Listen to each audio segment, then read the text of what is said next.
He's one of the richest men in the world, but not in the way most people imagine. He doesn't own a tech company. He didn't invent the next big thing. He doesn't wear $1,000 suits or fly private jets just for fun. He doesn't live in a gold-covered mansion on a hill. He lives in the same modest house in Omaha, Nebraska that he bought in 1958 for just $31,500. And he still drives himself to work, eats McDonald's for breakfast, and drinks 5 cans of Coca-Cola a day.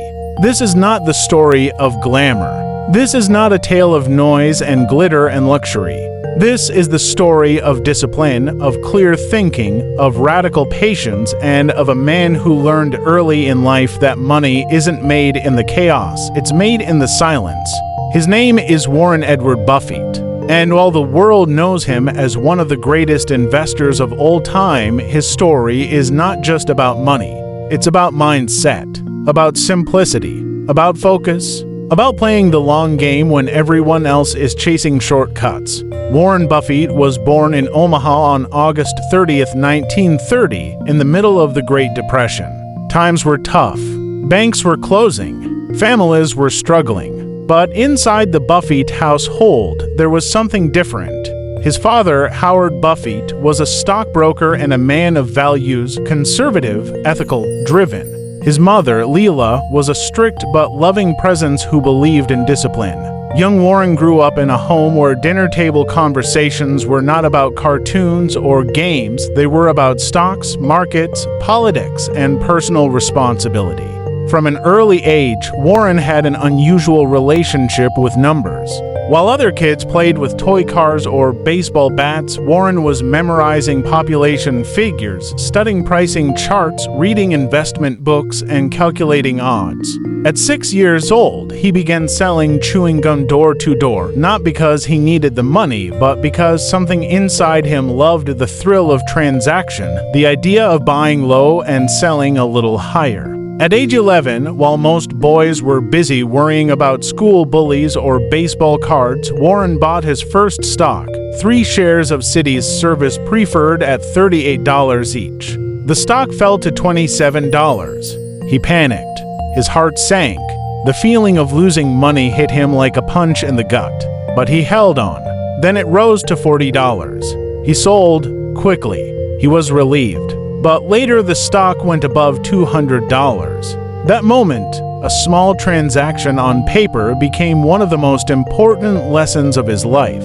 He learned that emotion is the enemy of good decisions, that fear makes people sell too soon, and that patience is more profitable than panic. He never forgot that. Warren wasn't a normal teenager. He didn't rebel. He didn't chase fads. He chased opportunity. He ran paper routes and delivered newspapers every single morning, rain, snow, or shine, and he wasn't just delivering. He was measuring, counting, calculating. He tracked his routes, estimated profits per neighborhood, and reinvested his earnings to expand. He hired other boys to work under him. By the time he was 14, he had saved up $1,200 and bought a 40-acre farm. A teenage boy, owning land, renting it out to local farmers, making passive income. Long before the words entrepreneurship or side hustle became trendy, Warren Buffett was living them. He filed his first tax return at 14. He listed his bicycle as a business expense. While other kids were learning algebra, Warren was learning leverage. But what made Warren special wasn't just intelligence, it was obsession. He devoured every book on finance in the Omaha Public Library. Some of them he read multiple times. He studied stock charts like sacred texts. He wasn't just learning the game, he was becoming the game. He went to the University of Nebraska and then applied to Harvard Business School. He was rejected. Most people would have taken that as a sign to quit, but Warren didn't crumble. Instead, he discovered Benjamin Graham, the man who would change his life. Graham was a professor at Columbia University and the author of The Intelligent Investor. To Warren, that book wasn't just literature, it was scripture. He applied to Columbia, got accepted, and studied directly under Graham. Graham believed in value investing, buying things for less than their worth, finding hidden value where others saw junk. It wasn't glamorous, it wasn't fast, but it worked. Warren absorbed this philosophy like a sponge. He didn't just want to get rich, he wanted to get rich the right way with discipline, integrity, and thoughtfulness. After working briefly for Graham's firm, Warren returned to Omaha.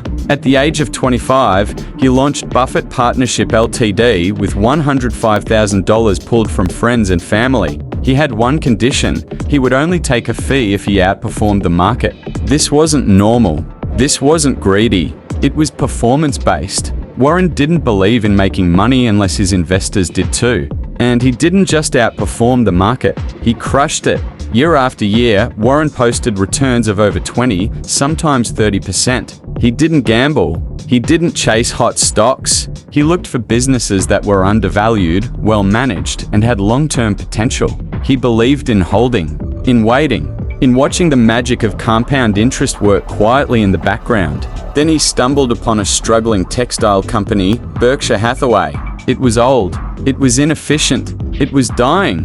But Warren saw something others didn't. He took control. Slowly, piece by piece, he turned Berkshire into something entirely new. Not a textile company, but a holding company. A machine for buying great businesses. He started acquiring insurance companies because they provided consistent cash flow. He bought See's Candies, a simple business but loved by customers. He bought the Washington Post, Geico, banks, railroads, furniture stores, jewelry companies. He wasn't looking for tech or hype or disruption. He was looking for timeless businesses run by smart, honest people.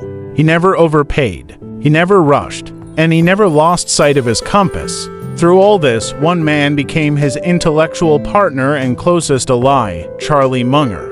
Charlie wasn't just a partner. He was a philosopher, a skeptic, and a master of clear thinking.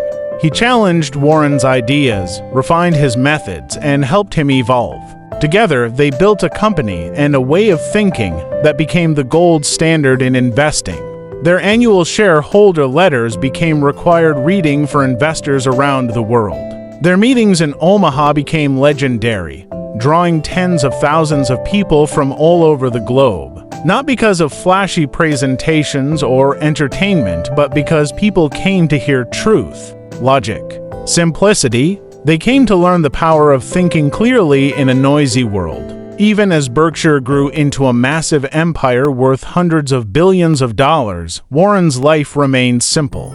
He still lived in the same house, drove the same car, ate the same breakfast. He still spent 5 to 6 hours a day reading, not reacting, not tweeting, reading.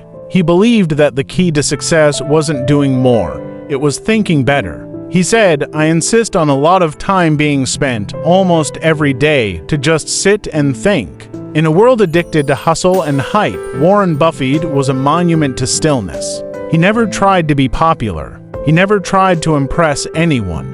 He just tried to do the right thing, again and again, for a very long time. In 2006, at the peak of his financial power, Warren shocked the world. He pledged to give away 99% of his wealth. Not when he died, while he was alive. He partnered with Bill and Melinda Gates to launch the Giving Pledge, a commitment by billionaires to donate the majority of their wealth to causes that matter. To date, he has donated over $50 billion. Not to build buildings with his name on them, but to make the world better in quiet, practical, lasting ways. He once said, "If you're in the luckiest 1% of humanity, you owe it to the rest of humanity to think about the other 99%. Warren Buffett never invented an app, never launched a product, never built a company with a mission to disrupt the world. And yet, he became a giant, because he mastered to things better than almost anyone in history.